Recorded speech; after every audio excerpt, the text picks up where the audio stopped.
স্বাগত ১ ঘন্টার বিরতিহীন সংবাদ দুপুরে, সাথে আছি শাফাদ্দিন পুরী। আমি আতিফান জুমান। শুরুতেই জানিয়ে দেব শিরোনামগুলো। বহিষ্কৃত যুবলীগ নেতা ক্যাসিনো সম্রাটের বিপুল সম্পদের খোঁজ, শুধু সিঙ্গাপুরেই শত কোটি টাকা।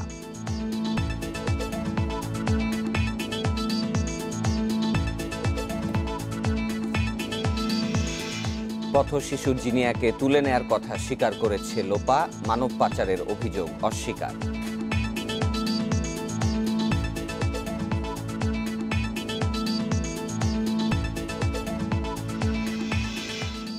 পাঁচ মাস বন্ধ থাকার পর কাউন্টারে ট্রেনের টিকিট বিক্রি, চলতি টিকিট না পাওয়ায় ক্ষুব্ধ যাত্রীরা।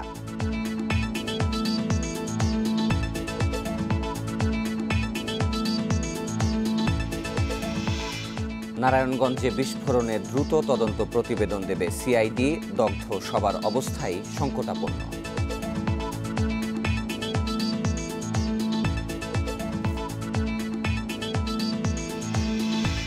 এবং ইউএনও ওয়াহিদা অনেকটাই শঙ্কামুক্ত, প্রধান আসামি আসাদুলকে আজ তোলা হবে আদালতে।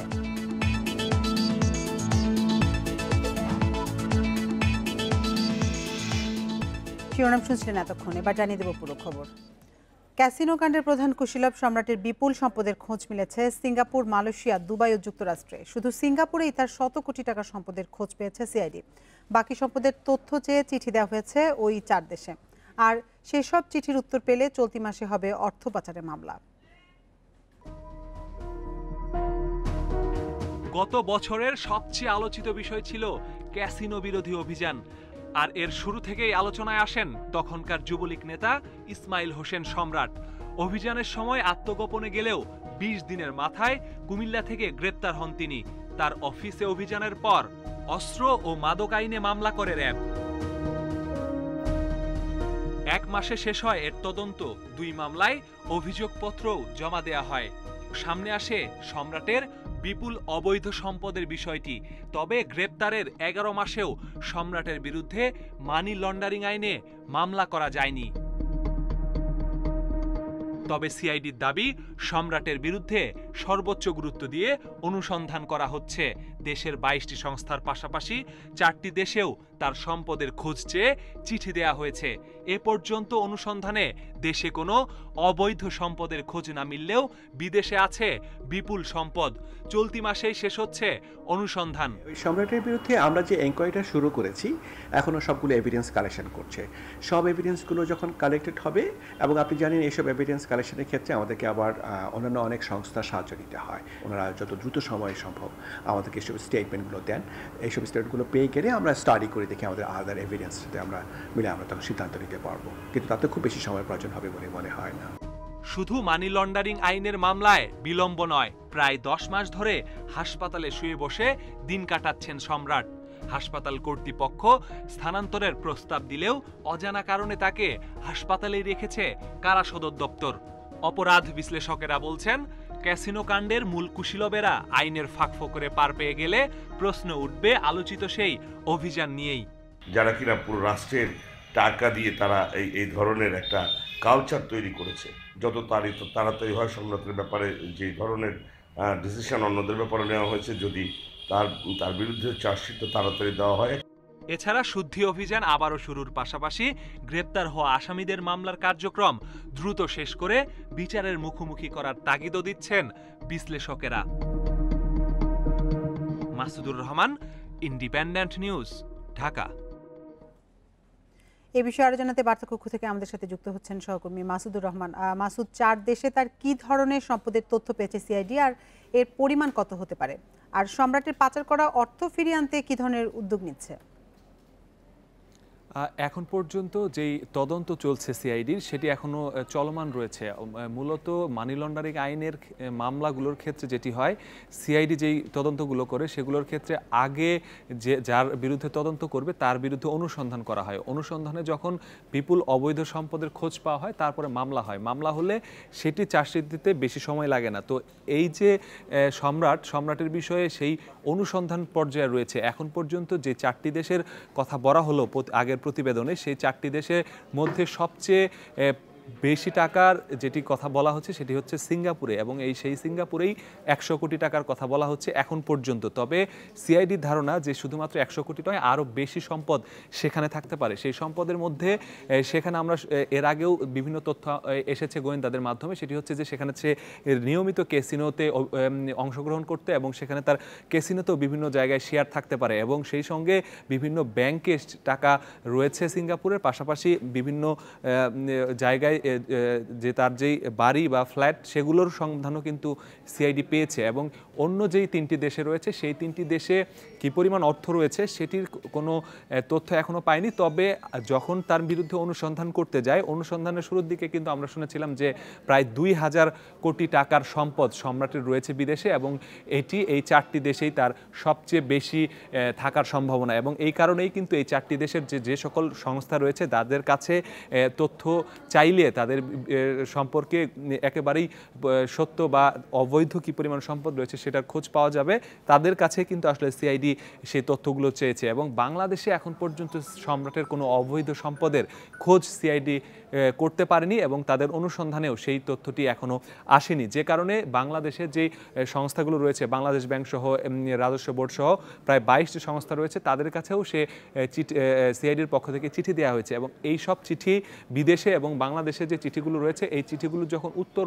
আসবে তাদের কাছে, তখন সিআইডি অ্যাকচুয়ালি যে কত অ্যামাউন্ট আসলেই তার কত অবৈধ সম্পদ সেটির তথ্য তারা পাবে। এবং তথ্য পাওয়ার পরে যখন তারা মামলা করবে তখন কিন্তু সেই তাদের যেই টাকাগুলো ফিরিয়ে আনা বা সেগুলো সেসব জায়গায় ফ্রিজ করা, সেই বিষয়গুলোর কার্যক্রম কিন্তু তখন শুরু হবে। তবে সম্রাটের বিষয়ে কিন্তু আমরা শুরু থেকে দেখেছি যে ঢিলে ঢালা যখন অভিযান শুরু হয় তখন সবার প্রথমে নাম এসেছে সম্রাটের, যে এই ক্যাসিনোর যে বাংলাদেশের কালচার, এই কালচার আনার পেছনে সবচেয়ে বড় ভূমিকা এই সম্রাটের। কিন্তু শুরু থেকেই তিনি প্রায় 20 দিনের মতো অভিযানের শুরু থেকে 20 দিনের মতো সে আত্মগোপনে ছিল, এবং সে যখন গ্রেপ্তার হওয়ার 1 মাসের মাথায় সে আবারও 1 মাস বলতে সে বিভিন্ন জায়গায় যখন রিমান্ড শেষ করে অল্প 1 সপ্তাহেরও কম সময় সে কারাগারে থাকার পর আবারও সে হাসপাতালে চলে আসে, এবং হাসপাতালে সে প্রথম জাতীয় হৃদরোগ ইনস্টিটিউটে সে আসে, এবং হৃদরোগ ইনস্টিটিউট থেকে তাকে বলা হয় যে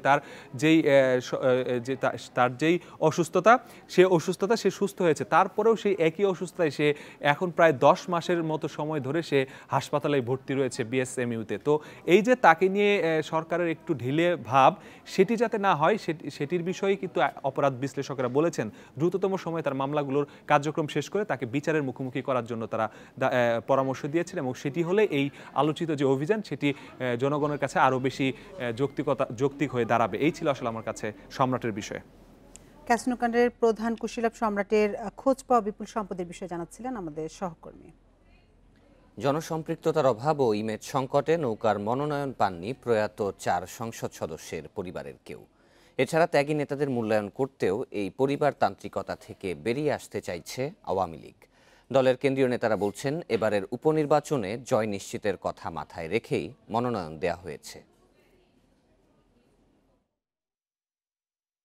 সংসদ সদস্যদের মৃত্যুতে উপনির্বাচনে বরাবরই মনোনয়ন পান তাদের পরিবারের কোনো সদস্য। এবারের 5 আসনের ভোটেও নৌকার প্রার্থী হতে চেয়েছিলেন প্রয়াত সংসদ সদস্যের পরিবারের সদস্য সহ স্বজনেরা। তবে মোহাম্মদ নাসিমের আসন ছাড়া অন্য 4 আসনে মনোনয়ন পেয়েছেন প্রয়াত সংসদ সদস্যদের প্রধান প্রতিদ্বন্দ্বীরা, আর তা হয়েছে প্রয়াতের স্বজনদের নানা বিতর্কিত কর্মকাণ্ডের ফলেই। পরিবারের উত্তরসূরি হলে তাকে মানুষের মাঝে তার অবস্থান থাকতে হবে, কিন্তু যখন অপাত্রে কন্যাদান হয় তখনই কিন্তু কর্মীরা বিরক্ত বোধ করেন। কাজে এই বিষয়টা অত্যন্ত সতর্কতার সঙ্গে দিয়েছেন, এবং এবার মনোনয়নগুলি দেখেছেন যে পোর খাওয়া মানুষেরা নমিনেশন পেয়েছেন। প্রার্থী নির্বাচনের পরিবর্তনের কারণে তৃণমূল নেতৃত্বে ভারসাম্য আসার পাশাপাশি রাজনীতিতে পারিবারিক আধিপত্যও কমে আসবে বলে মনে করছে আওয়ামী লীগ। তাদের মতে ভোটে জিততে প্রার্থীর গ্রহণযোগ্যতাই প্রধান বিষয়। পরিবারের যে সদস্য মনোনয়ন আগ্রহী তার গ্রহণযোগ্যতা, তার জনপ্রিয়তাটা, এর পাশাপাশি যে প্রয়াত সংসদ সদস্যের তার সিম্প্যাথি ভোটটাকে অনেক সময় বিবেচনা আনা হয়। তো সেই ক্ষেত্রে মনোনয়ন বোর্ড যাকে যোগ্য মনে করেছেন সব দিক বিবেচনা করে তাকে মনোনয়ন দিয়েছেন। নেতৃত্ব বিকাশে এবারের উপনির্বাচনের প্রার্থী মনোনয়ন দেশের নেতাকর্মীদের একটি বিশেষ বার্তা দেবে বলেও মনে করছে আওয়ামী লীগ। শাহাদাত স্বপন, ইন্ডিপেন্ডেন্ট নিউজ, ঢাকা। রোহিঙ্গা প্রত্যাবাসনের জন্য বাংলাদেশের সঙ্গে যে চুক্তি হয়েছিল মিয়ানমার তা রক্ষা করেনি বলে জানিয়েছেন পররাষ্ট্রমন্ত্রী ডক্টর একে আব্দুল মোমেন। সকালে ২৭তম আসিয়ান রিজিওনাল ফোরামের ভার্চুয়াল সম্মেলনে এসব কথা বলেন তিনি। পররাষ্ট্রমন্ত্রী বলেন, মিয়ানমারের সঙ্গে ৩টি সমঝোতা স্বাক্ষর করেছে বাংলাদেশ। চুক্তি অনুযায়ী রোহিঙ্গাদের ফেরাতে অনুকূল পরিবেশ তৈরি করার কথা মিয়ানমারের। তার পরিবর্তে রাখাইন রাজ্যে চলছে লড়াই ও গোলাগুলি। এ অবস্থায় সুরক্ষার বিষয়ে মিয়ানমার সরকারের উপর আস্থা রাখতে পারছে না রোহিঙ্গারা। মিয়ানমারে গণহত্যা চলার পর সেখান থেকে পালিয়ে আসা প্রায় ১১ লাখ রোহিঙ্গাকে আশ্রয় দিয়েছে বাংলাদেশ। কিন্তু এখন এ সমস্যার সমাধান না হলে দেশে উগ্রবাদ ছড়িয়ে পড়ার আশঙ্কা জানান পররাষ্ট্রমন্ত্রী।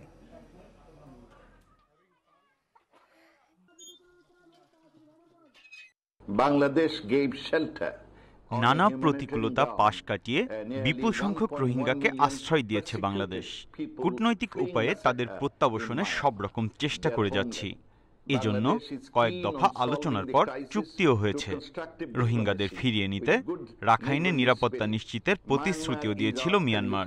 দুর্ভাগ্যবশত এখনও তাদের ফিরিয়ে নেয়ার কার্যক্রম শুরু করেনি তারা। সেখানে গোলাবর্ষণ ও অস্থিতিশীল পরিবেশ বজায় আছে।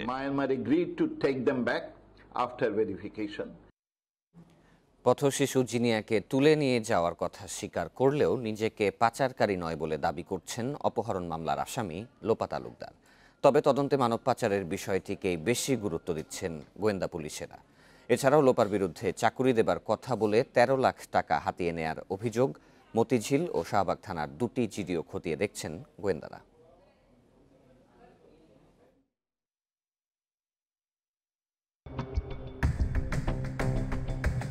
গ্রামের বাড়ি পটুয়াখালীর গলাচিপা থেকে সবশেষ ২৮ আগস্ট ঢাকায় আসেন লোপা তালুকদার। ওঠেন সেগুনবাগিচার নিউ ইয়র্ক হোটেলে। সঙ্গে ছিল মেয়ে নদী তালুকদার।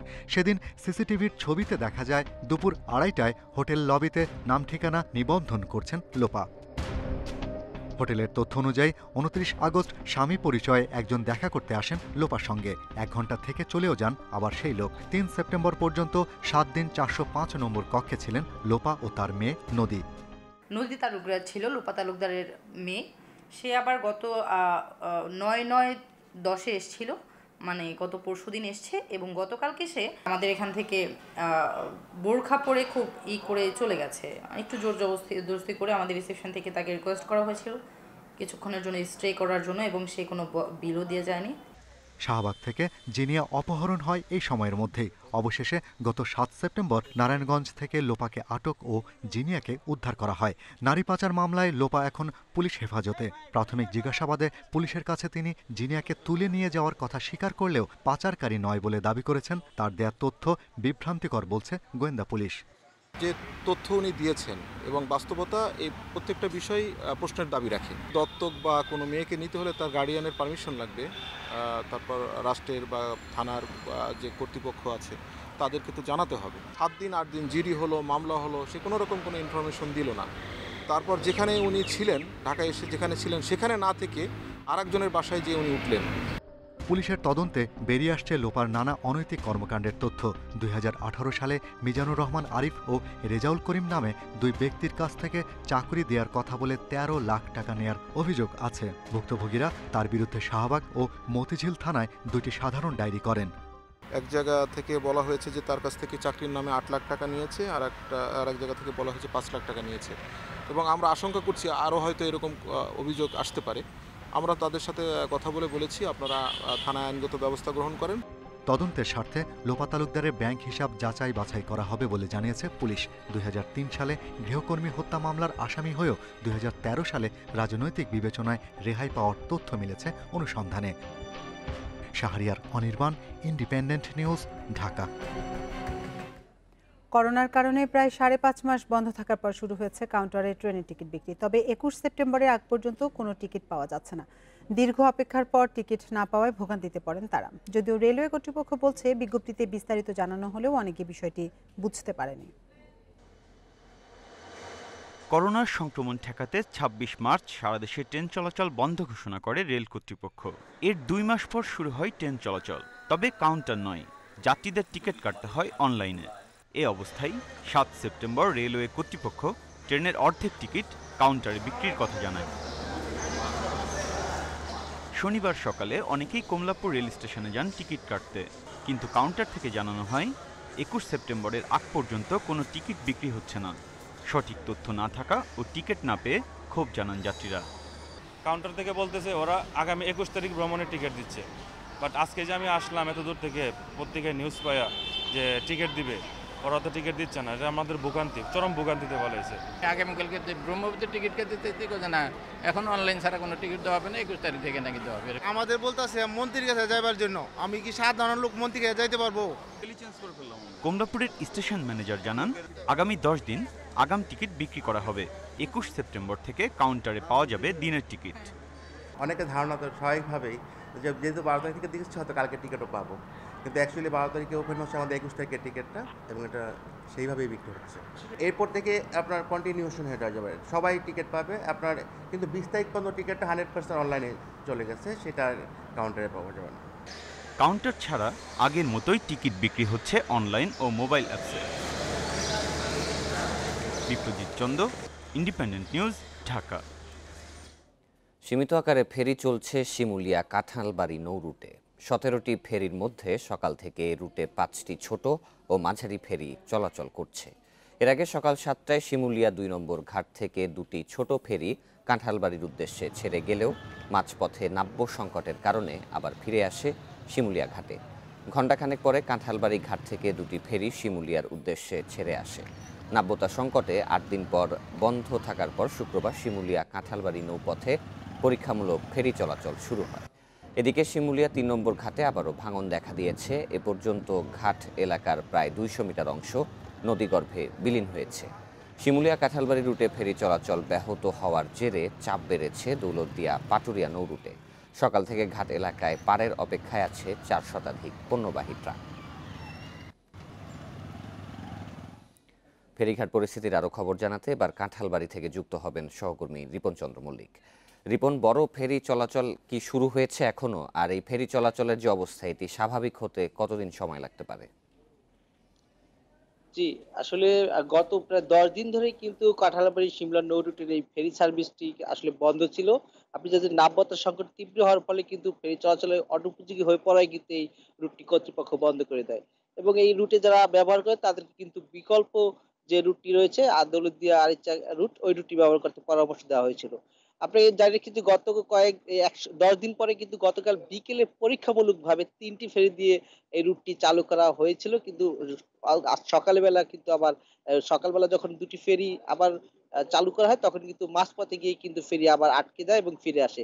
সার্বিকভাবে কিন্তু পরে 1 ঘন্টা বন্ধ থাকার পরে ফেরি চলাচল আবারও সীমিত আকারে শুরু হয়েছে, এবং বেলা 10টার পর থেকে কিন্তু এখন পর্যন্ত প্রায় 5টি ফেরি দিয়ে ছোট যে কে টাইপ ফেরিগুলো আছে, ছোট এবং মাঝারি টাইপের, ওই ফেরিগুলো দিয়ে কিন্তু পারাপার হচ্ছে। কিছুক্ষণ মানে 5 মিনিট আগেই কিন্তু কাঁঠালবাড়ি ঘাটের যে 1 নম্বর ফেরি ঘাটটি রয়েছে সেখানে কিন্তু ফেরি কুমিল্লা এসে পৌঁছেছে, আমরা দেখতে পেয়েছি। সার্বিকভাবে বলা যায় যে এই 5টি ফেরি যেহেতু আছে, কিছুটা সময় নিয়ে ঘন্টা খানিক সময় নিয়ে এক একটি ফেরি কিন্তু ঘাটে আসছে, এবং প্রত্যেকটি ফেরিতেই আমরা দেখতে পেয়েছি যে যানবাহনের পাশাপাশি কিন্তু মানুষজন কি মোটরসাইকেলে করেও কিন্তু ফেরিতে পারাপার হচ্ছে এই রুটটি। আমি কথা বলেছি কাঁঠালবাড়ি ঘাটের যিনি সহকারী ব্যবস্থাপক রয়েছেন জামিলুর রহমান, তিনি আমাদেরকে জানিয়েছেন যে গত বেশ কয়েকদিন বন্ধ থাকার ফলে যে এই রুটটি ছোট ফেরি চলাচল করলেও আসলে বড় ফেরি কবে নাগাদ চলাচল শুরু করতে পারবে সেটি আসলে তারা আসলে বলতে পারছে না। কারণ হচ্ছে এই বড় ফেরি যে রোরো ফেরি 3 তলা বিশিষ্ট যে ফেরিগুলি রয়েছে সেই ফেরিগুলি কিন্তু চলাচল করতে যে পরিমাণ নাব্যতা প্রয়োজন হয় সেই পরিমাণ নাব্যতা এই চ্যানেলটিতে এখনো খনন করা হয়নি বলে তিনি আমাদেরকে জানিয়েছেন। এর ফলে কিন্তু যে ছোট ছোট যে ফেরিগুলো রয়েছে সেগুলি কিন্তু ধারণ ক্ষমতারও অর্ধেক যানবাহন নিয়ে কিন্তু চলাচল করছে সীমিত আকারে, তাও আবার। কিন্তু এই গণমাধ্যমে এই খবর প্রচারের পরে কিন্তু আমরা দেখতে পেয়েছি ঘাট এলাকায় কিন্তু বেশ যানবাহন আসতে শুরু করেছে, বিশেষ করে ট্রাক এবং প্রাইভেট কারগুলো কিন্তু আমরা দেখতে পেয়েছি যে ঘাট এলাকায় প্রচুর আসতে শুরু করেছে। কিন্তু আমি কথা বলেছি ড্রেজিং বিভাগের যে প্রধান সাইদুর রহমান, তিনি আমাদেরকে জানিয়েছেন যে ড্রেজিং কার্যক্রম কিন্তু চলমান রয়েছে এবং এটি অব্যাহত থাকবে, কারণ খুব শীঘ্রই তারা বড় চলাচল করতে পারে সেই ব্যবস্থা তারা করার চেষ্টা করছেন বলে প্রধান কুশলী। কাঁঠালবাড়ি ফেরিঘাটে সর্বশেষ পরিস্থিতি জানাচ্ছিলেন সহকর্মী রিপন চন্দ্র মল্লিক।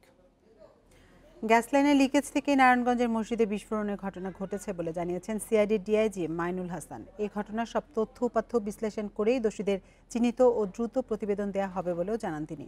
প্রাথমিক তদন্তে শনিবার দুপুরে ঘটনাস্থল পরিদর্শনে গিয়ে তিনি এসব জানান। পরে সাংবাদিকদের বলেন, প্রাথমিক তদন্ত শেষে ধারণা করা হচ্ছে গ্যাস লাইনের লিকেজ থেকে বিস্ফোরণ হয়েছে।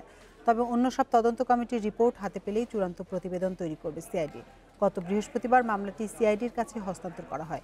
এদিকে এই ঘটনায় দগ্ধ হয়ে শেখ হাসিনা জাতীয় বার্ন ও প্লাস্টিক সার্জারি ইনস্টিটিউটে ভর্তি 5 জনের অবস্থা এখনও আশঙ্কাজনক। আর এ পর্যন্ত মৃত্যু হয়েছে 31 জনের। 4 সেপ্টেম্বর এশার সময় ফতুল্লার পশ্চিমতল্লা এলাকায় বায়তুস সালাত জামে মসজিদে বিস্ফোরণে দগ্ধ হন 37 জন। যতগুলো বিষয় আছে সবই আমরা খতিয়ে দেখব এখানে, যাতে করে এই সব বিষয়গুলো তদন্তের জন্য উঠে আসে এবং আমাদের চেষ্টা থাকবে দ্রুততার সাথে এই সামগ্রিক যে সাক্ষ্য প্রমাণ যেগুলো আছে এগুলো দক্ষতা দিয়ে এই মামলাটি দ্রুত তদন্ত সম্পন্ন করব। এ নিয়ে বিস্তারিত জানাতে নারায়ণগঞ্জ থেকে যোগ দিচ্ছেন সহকর্মী রাকিবুল হাসান। রাকিব, সরেজমিন পরিদর্শনে সিআইডি নতুন কি তথ্য পেয়েছে আর কবে নাগাদ তদন্ত রিপোর্ট জমা দেওয়া হতে পারে?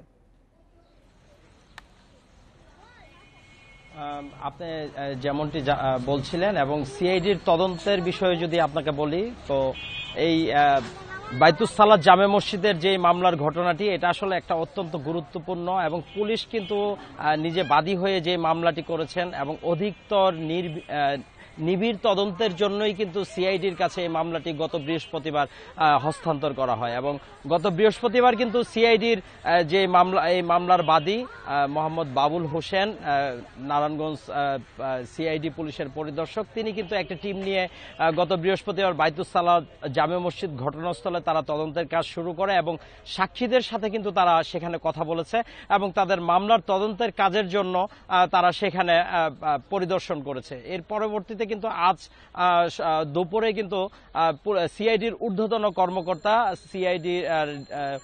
সিআইডি পুলিশের ডিআইজি মইনুল হাসান কিন্তু ঘটনাস্থলে এসে মামলার তদন্ত কাজ তদারকি করেছেন এবং সে ঘটনাস্থল পরিদর্শন করে কিন্তু কথা বলেছেন সাক্ষী সহ অন্যান্য ব্যক্তিদের সাথে। এবং মইনুল হাসান কিন্তু যেই বিষয়টি আমাদেরকে জানিয়েছেন যে তারা কিন্তু পেশাগতভাবে এবং সিআইডির সর্বোচ্চ যেই পেশাগত তারা গুরুত্ব দিয়েই কিন্তু এই মামলাটি তদন্ত করবেন এবং যেই অন্যান্য তদন্ত কমিটির রিপোর্টগুলি আছে এবং সেই রিপোর্টগুলি তারা হাতে পাওয়ার পর কিন্তু সেটা বিশ্লেষণ করে এবং তাদের মামলার তদন্তের যেই তারা যেই তথ্যগুলি পাবে সেটার সমন্বয়ে কিন্তু পরবর্তীতে এই মামলার প্রতিবেদন তারা তৈরি করবেন এবং কবে নাগাদ সিআইডি মামলার প্রতিবেদন তারা প্রকাশ করবেন সেটা কিন্তু স্পষ্ট করে এখনো বলেনি। তারা আসলে কাজ শুরু করেছেন এবং সব দিক তারা বিবেচনা গুরুত্ব দিয়েই, তবে আরেকটি তথ্য প্রাথমিকভাবে সে যে বিষয়টি জানিয়েছেন যে মসজিদে যে গ্যাস জমা হয়েছিল এই গ্যাস থেকেই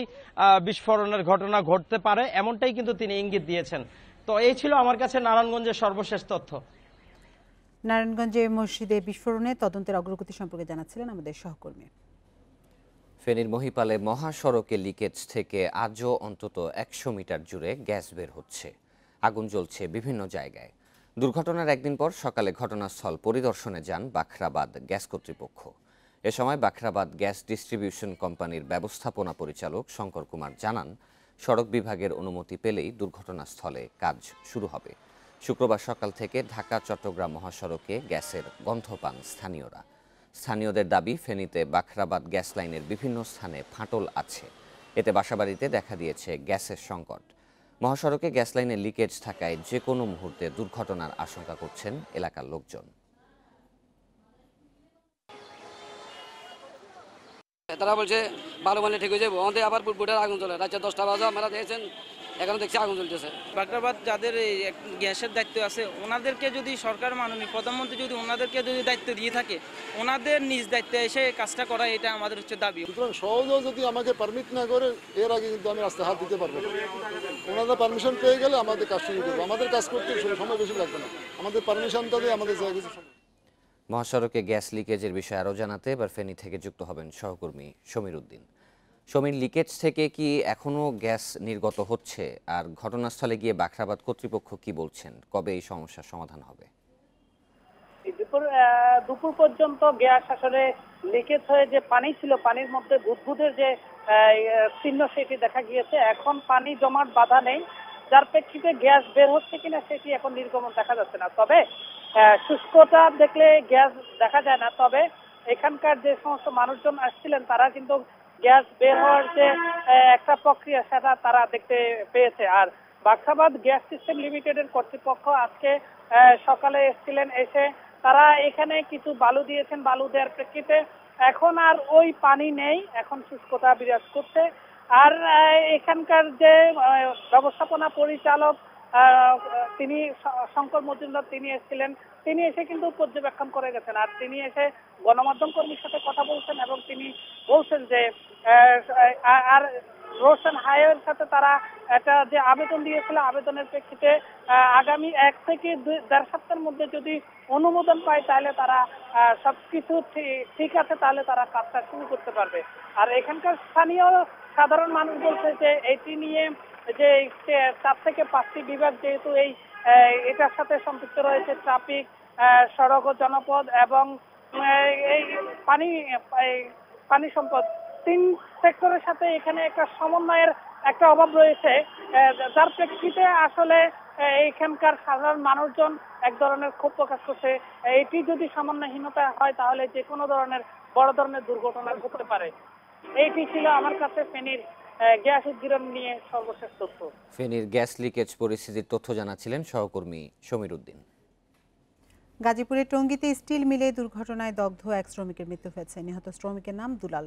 ঢাকা মেডিকেলে চিকিৎসাধীন বাকি 3 শ্রমিকের অবস্থাও আশঙ্কাজনক।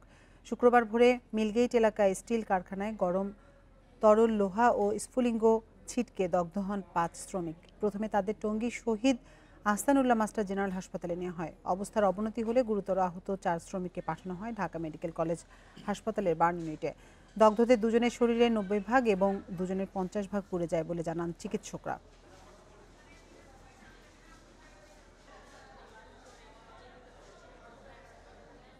রাজধানী নিউরোসায়েন্স হাসপাতালে চিকিৎসাধীন ইউএনও ওয়াহিদা খানমের মাথার সেলাই খোলা হয়েছে। 2-1 দিনের মধ্যে তাকে কেবিনে স্থানান্তরের বিষয়ে সিদ্ধান্ত নেওয়া হবে বলে জানিয়েছে মেডিকেল বোর্ড। এদিকে ওয়াহিদা ও তার বাবার ওপর হামলা মামলার প্রধান আসামি আসাদুলের 7 দিনের রিমান্ড শেষ হচ্ছে আজ। বিকেলে তাকে আদালতে তোলা হতে পারে। এর আগে শুক্রবার মামলার বাকি 2 আসামি নবিরুল ও শান্টুকে 7 দিনের রিমান্ড শেষে কারাগারে পাঠানো হয়। সেই সঙ্গে দায়িত্বে অবহেলার অভিযোগে দিনাজপুরের ঘোড়াঘাট থানার ওসি আমিরুল ইসলামকে প্রত্যাহার করা হয়।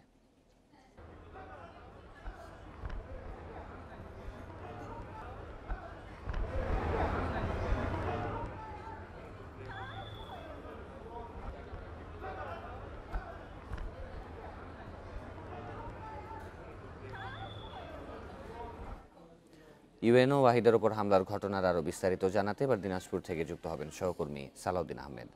সালাউদ্দিন, আজকে আসাদুলের রিমান্ড শেষ হয়েছে, তো কখন তাকে আদালতে তোলা হতে পারে এ বিষয়ে কি কোনো সংবাদ সম্মেলন হবে কিনা বিস্তারিত জানাবেন। হ্যাঁ, কিছুক্ষণ আগেও আমরা জেলা পুলিশ প্রশাসনের সঙ্গে যোগাযোগ করেছিলাম। তারা যেমনটি জানিয়েছেন যে আসাদুলকে আজকে আদালতে তোলা হবে। সেই আসাদুলের সেই কখন তোলা হবে সেই অপেক্ষায় আমরা কিন্তু গণমাধ্যম কর্মীরা দুপুর থেকেই আমরা আদালত চত্বরে অবস্থান করছিলাম। কিছুক্ষণ আগের পুলিশ সুপার আমাদের জানিয়েছেন যে এই ওয়াহিদা খানমের উপর হামলার ঘটনায় বিকাল 3:30টায় পুলিশ সুপারের কার্যালয়ে প্রেস ব্রিফিং অনুষ্ঠিত হবে। সেখানে রংপুর অঞ্চলের ডিআইজি দেবদাস ভট্টাচার্য ঘটনার বিস্তারিত বিষয়ে তুলে ধরবেন। এর আভাস থেকে আমরা যতটুকু জানতে পেরেছি যে এ পর্যন্ত যাদের যে 3 জন আসাদুল, নবিরুল এবং শান্টুকে গ্রেপ্তার করে বা রিমান্ডে জিজ্ঞাসাবাদ করেছে, তাদের কাছে তেমন কোনো গুরুত্বপূর্ণ তথ্য পাওয়া যায়নি।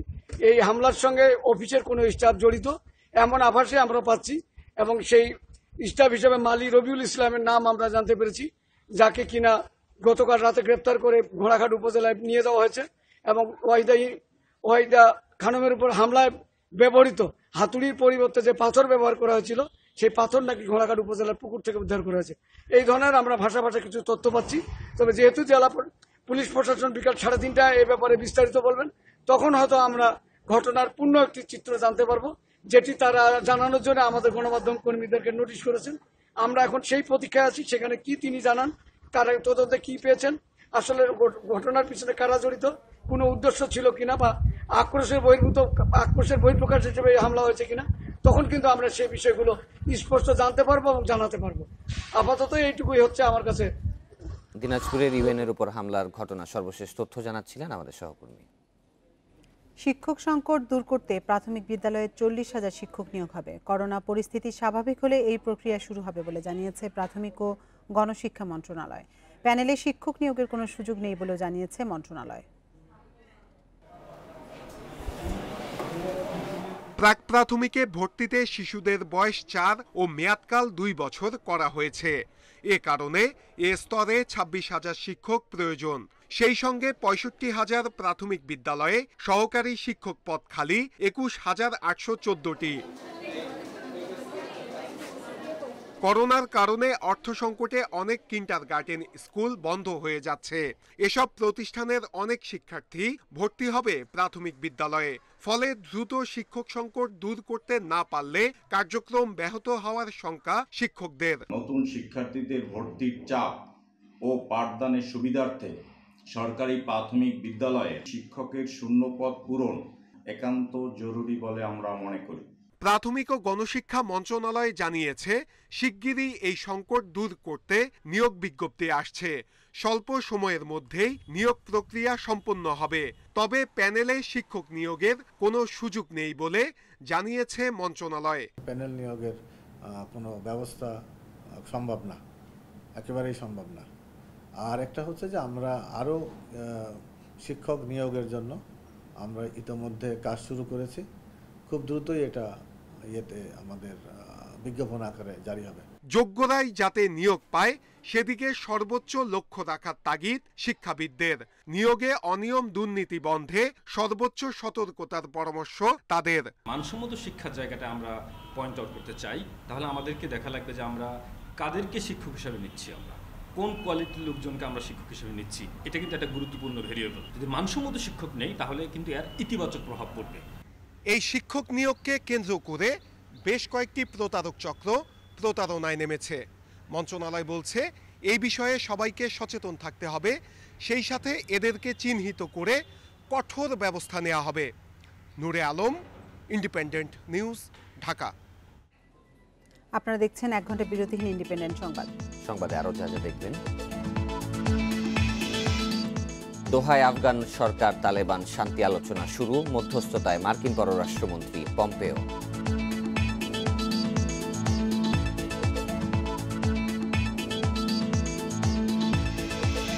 শ্রীলঙ্কা সফরে 20 সদস্যের টাইগার স্কোয়াড ঘোষণা আজ। থাকতে পারে 6 পেসার ও 4 স্পিনার।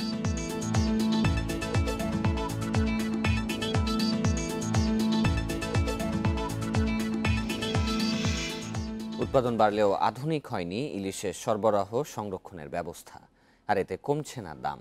আড়তদারদের দাবি এ সংকটের কারণ মধ্যস্বত্বভোগীরা। এদিকে মৎস্য ও প্রাণী সম্পদ মন্ত্রী বলছেন, বাজার ব্যবস্থাপনা আধুনিক করার পথে বাধা আমলাতান্ত্রিক জটিলতা। জাতিসংঘের খাদ্য ও কৃষি সংস্থা তথ্য বলছে, বিশ্বের মোট ইলিশের 75 ভাগের বেশি হয় বাংলাদেশে। আর মৎস্য অধিদপ্তর বলছে, গত বছর ইলিশের উৎপাদন ছিল 5,70,000 টন। বাজারেও মিলছে 2 থেকে 2.5 কেজি ওজনের ইলিশ। বাজারে পছন্দ মতো ইলিশ কেনা গেলেও দাম কমেনি। 1 কেজির ইলিশ 800 থেকে 900 টাকা, 1.5 কেজি ইলিশ মিলছে 1100 টাকা দরে। 600-700 গ্রামের ইলিশ 500 থেকে 600 টাকা কেজি।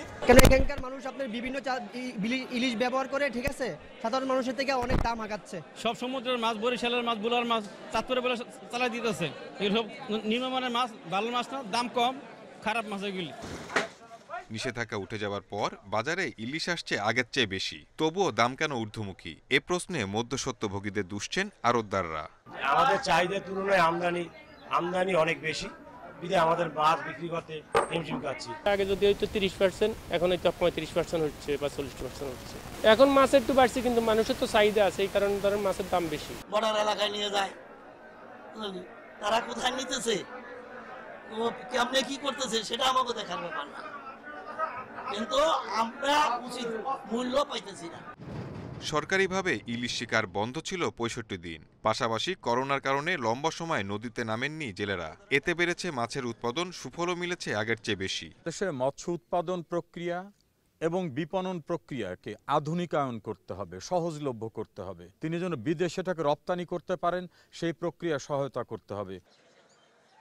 এ অবস্থায় সঠিক বাজার ব্যবস্থাপনার পাশাপাশি ইলিশ সংরক্ষণে আধুনিক হিমাগার স্থাপনের তাগিদ দিচ্ছেন সংশ্লিষ্টরা।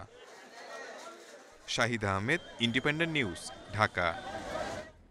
কাতারের দোহায় প্রথম শান্তি আলোচনায় বসেছে আফগান সরকার ও তালেবান। কয়েক মাস পেছানোর পর আজ শুরু হয় বৈঠক।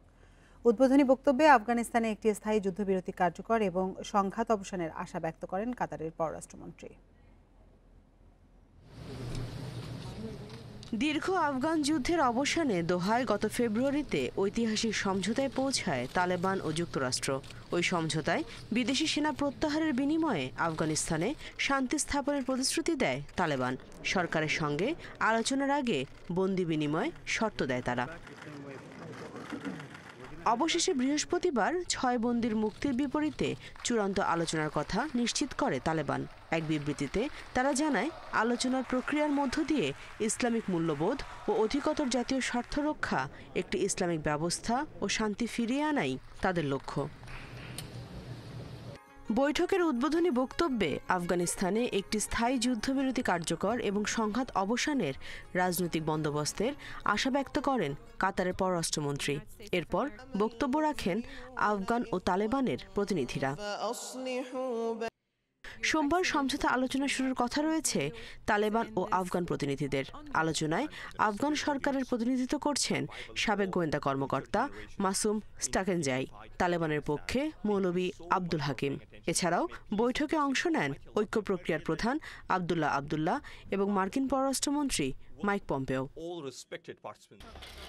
তবে এই বৈঠক থেকে ইতিবাচক সমাধান আশা করছেন না অনেক বিশ্লেষক।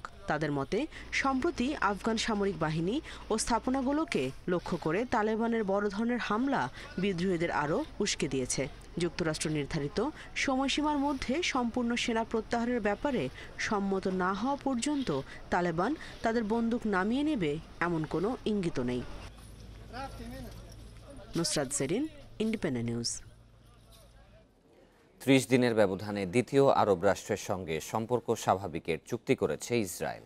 শুক্রবার আঞ্চলিক শান্তি প্রতিষ্ঠায় বাহরাইন ও ইসরায়েলের এই চুক্তি হয় বলে নিশ্চিত করেছেন মার্কিন প্রেসিডেন্ট ডোনাল্ড ট্রাম্প।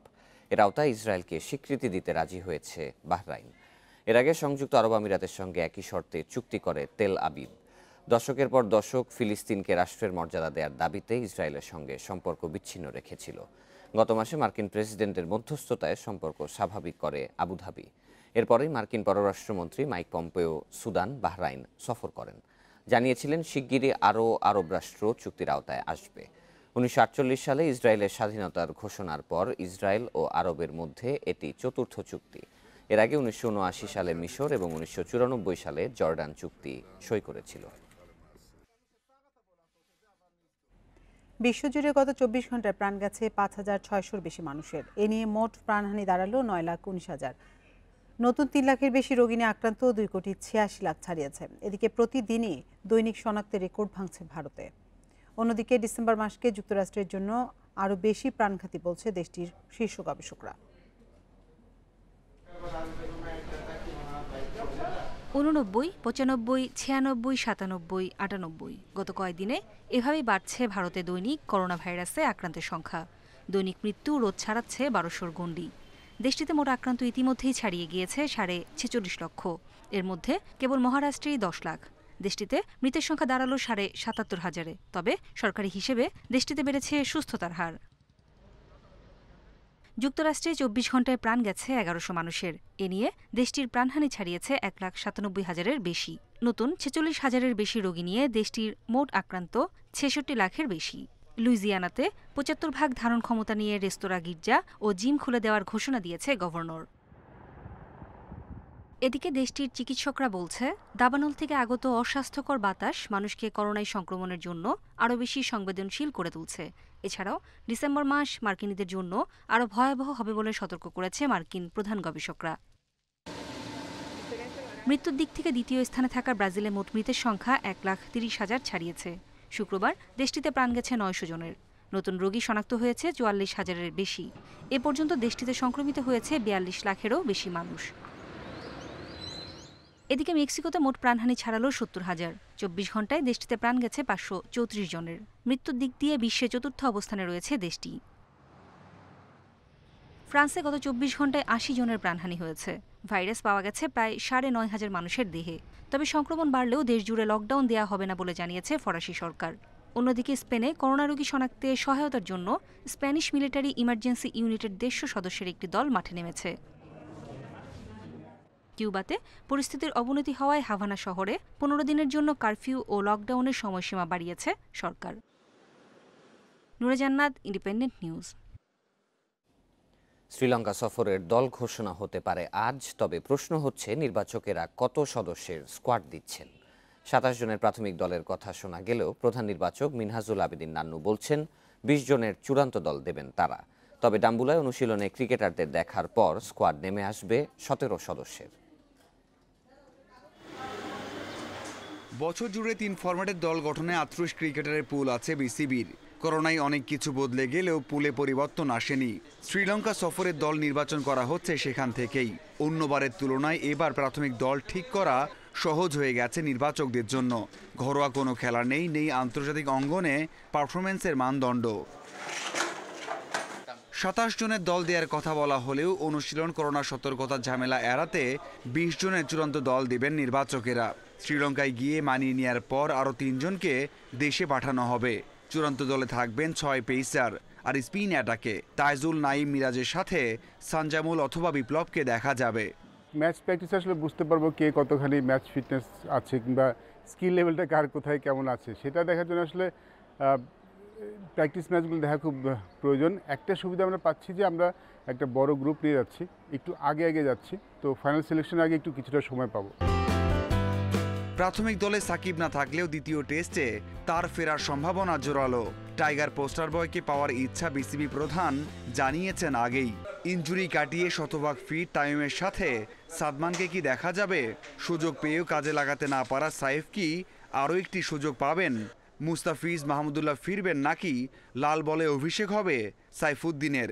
সব কিছুই ঠিক হবে লঙ্কায় গিয়ে। আমরা লাস্ট ক্রিকেট খেলেছি মার্চ মাসে, এর মাঝখানে অনেক সময় আছে, এর মধ্যে আমরা কিন্তু কোনো ম্যাচ খেলিনি। সো যেটা বলছিলাম যে এই সময় অনেকের স্কিল লেভেলটা ড্রপ করে, অনেকে ভালো জায়গায় থাকে, অনেকে তো সমান অবস্থা থাকে। সেটা আসলে ভালোভাবে বুঝতে পারবো শ্রীলঙ্কা গেলে, যখন আমরা ম্যাচ খেলতে পারবো। প্রায় ৮ মাস পর আন্তর্জাতিক ক্রিকেটে নামছে টাইগাররা। ইনজুরি সংখ্যা মাথায় রাখছেন নির্বাচকেরা। শ্রীলঙ্কা সফর জুড়ে নান্নু বাসার চোখ রাখবেন জাতীয় ও এইচপি দলের দিকে। প্রয়োজন হলে এইচপি দল থেকে জাতীয় দলের নেওয়ার অপশন রাখছেন নির্বাচকেরা। Mazharul Islam, independent news. আজ শুরু হচ্ছে ইংলিশ প্রিমিয়ার লিগের নতুন মৌসুম। ৪৮ দিনে ব্যবধানে লিগের চ্যালেঞ্জ ইংল্যান্ডে মোটা অঙ্কের অর্থ ব্যয় করে দল গড়ে এবার শিরোপা দৌড়ে থাকতে মরিয়া চেলসি। বিপরীতে ম্যানচেস্টার সিটি আর ইউনাইটেড পরিস্থিতি বুঝে খেলোয়াড় কিনছে। নতুন মৌসুমে টেক্কা দিতে প্রস্তুতি সেরেছে টটেনহাম। শীর্ষ ৪-এর সম্ভাবনা আছে আর্সেনালের। ২০১৯-২০ মৌসুম শেষের ৪৮ দিন পর শুরু হচ্ছে নতুন চ্যালেঞ্জ। পরিবর্তিত প্রেক্ষাপট, ভিন্ন আবহ, দমিয়ে রাখতে পারবে না অতীতের আবেগ উন্মাদনা। ইংলিশ প্রিমিয়ার লিগ বরাবরই প্রতিদ্বন্দ্বিতার, রোমাঞ্চ যেখানে ভরপুর। চ্যাম্পিয়ন লিভারপুল মিশন শুরুর আগে কোন অবস্থানে আছে? শ্রেষ্ঠত্ব ধরে রাখতে দলবদলের বাজারে প্রায় নিশ্চুপ অলরেডস। লেফট ব্যাক কস্তাস তিমিকাসকে সাইন করিয়েছে ঠিকই, কিন্তু যাকে ঘিরে আগ্রহ বেশি সেই থিয়াগো আলকান্তারাকে অ্যানফিল্ডে ভেড়াতে পারেননি ইয়র্গেন ক্লপ। বুড়ো সৈন্য নিয়ে তাই যুদ্ধটা হবে কষ্টসাধ্য। মেসির জন্য দৌড়ঝাঁপ করে শেষ পর্যন্ত দমে যেতে হয়েছে। ম্যানচেস্টার সিটি এবার লিগ জিততে মরিয়া। রক্ষণ শক্ত করতে অঢেল অর্থ ঢেলেও পার পাচ্ছে না সিটি, পূরণ হচ্ছে না ভিনসেন্ট কোম্পানির শূন্যতা। গেল মৌসুমে নরবরের রক্ষণ এবার যাতে পোক্ত হয় তার জন্য কালিদো কুলিবালি হতে পারে বড় অস্ত্র। সাথে ফেরান তোরেসের অন্তর্ভুক্তি আক্রমণের ধার বাড়িয়ে দেবে। একেবারে নতুন সেটআপ নিয়ে নামার অপেক্ষায় চেলসি। প্রতি ডিপার্টমেন্টে নতুন মুখ এনে হইচই ফেলে দিয়েছেন ল্যাম্পার্ড। ব্লুজের মৌসুম রাঙিয়ে দিতে পারে দুই জার্মান সেন্সেশন টিমো ওয়ার্নার, কাই হাভার্টস। তারুণ্য অভিজ্ঞতার মিশেলের রক্ষণে যোগ হয়েছেন বেন চিলওয়েল ও থিয়াগো সিলভা। ম্যানিউ করোনা বিরতির পর যে পারফরমেন্স দেখিয়েছে তা আশা জাগানিয়া, যদিও শিরোপা হাতে ওঠেনি রেড ডেভিলসের। এবারও শীর্ষ 4-এ থাকাই হবে সুলশিয়ারের মূল লক্ষ্য। ইংল্যান্ডে নিজের দ্বিতীয় মৌসুমে ত্রাতা হতে পারেন ব্রুনো ফার্নান্দেজ। মাঝমাঠের শক্তি বাড়িয়ে দিচ্ছে ভ্যান জি বেক। ছন্ন ছাড়া টটেনহ্যামকে অনেকটাই গুছিয়ে নিয়েছেন হোসে মরিনিও। যদিও আগের মৌসুম শেষ হয়েছে টেবিলের 6 নম্বরে থেকে। উদ্যম নিয়ে ফিরতে স্পার্স ডেরায় ভিড়েছেন হসবার্গ ও ডোহার্টি। সাথে হ্যারি কেইন, হিউমিনসনের ফর্মে পূরণ হতে পারে প্রত্যাশা। আলাদা নজর থাকবে লিডস ইউনাইটেডের দিকে। 16 বছর পর প্রত্যাবর্তনে লিডসকে কতদূর টেনে নেবেন মার্সেলো বিয়েলসা। তার অধীনে বদলে গেছে দ্য পিকক্স। 100 বছরের ঐতিহ্যবাহী ক্লাবটি হতে পারে নতুন মৌসুমের বড় চমক। Farzana Yasmin, independent news. এদিকে ইংলিশ প্রিমিয়ার লিগের সঙ্গে লা লিগাও শুরু হচ্ছে আজ। উদ্বোধনী ম্যাচে রাত 8টায় এইবারের বিপক্ষে লড়বে সেল্টা ভিগো। গেল মৌসুমে এই দুদলই ছিল নিচের সারিতে। এবার ভালো পারফরমেন্সে ঘুরে দাঁড়ানোর লক্ষ্য ক্লাবগুলোর। দিনের পরের ম্যাচে গ্রানাদার মুখোমুখি হবে অ্যাথলেটিক বিলবাও। পয়েন্ট টেবিলের 7 নম্বর পজিশনে থেকে আগের মৌসুম শেষ করেছে গ্রানাদা। 1974 সালের পর এটাই লা লিগায় সর্বোচ্চ অবস্থান দলটির। অন্যদিকে অ্যাথলেটিক বিলবাও টেবিলের 11 নম্বরে থেকে গেল মৌসুম শেষ করে। দুদলের শেষ 5 বারের লড়াইয়ে এগিয়ে আছে বিলবাও। তাদের 3 জয়ের বিপরীতে গ্রানাদার জয় মাত্র 1টি। তবে সাম্প্রতিক পারফরমেন্সে গ্রানাদাকে পিছিয়ে রাখার উপায় নেই। এদিকে দিনের শেষ ম্যাচে রাত 1টায় ওসাসুনার বিপক্ষে লড়বে কাদিজ। প্রথমবারের মতো ইউএস ওপেনের ফাইনালে পৌঁছেছেন আলেকজান্ডার জেরেভ ও ডমিনিক থিয়েম। স্প্যানিশ কার্নো বুস্তাকে 3-2 সেটে হারিয়েছেন জার্মান তারকা জেরেভ। আরেক ম্যাচে মেদভেদেভকে হারিয়ে ফাইনাল নিশ্চিত করেছেন থিয়েম। প্রথম গ্র্যান্ড স্ল্যাম জয়ের লক্ষ্যে রোববার মুখোমুখি হবেন তারা।